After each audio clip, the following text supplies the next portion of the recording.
अस्सलाम वालेकुम नाज़रीन, मैं हूँ फातिमा और आप देख रहे हैं voice of Makran. UN women की जानिब से सुहैल रहमान हाल खुजदार में फाइनेंशियल लिटरेसी सेशन की शानदार तकरीब मुनक़्क़द की गई, जिसकी सदारत साबिक़ वज़ीर आला बलूचिस्तान डॉक्टर अब्दुल मालिक बलोच की मुशीर कंसल्टेंट UN वुमेन मोहतरमा शाज़िया अहमद साहिबा ने की।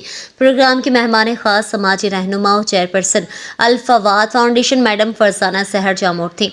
आगाही सेशन का मकसद इन खवातीन को आगे लाना जो मुख्तलिफ हुनर रखती हैं मगर वसाइल और शऊर की कमी की वजह से आगे नहीं आ सकती, ऐसे खवातीन को खुद मुख्तियार बनाना और वुमेन बिजनेस की तरफ राग़िब करना वगैरह था। प्रोग्राम में खुजदार की मुख्तलिफ शोबाजात से ताल्लुक़ रखने वाली खवातीन की कसीर तादाद ने शिरकत की।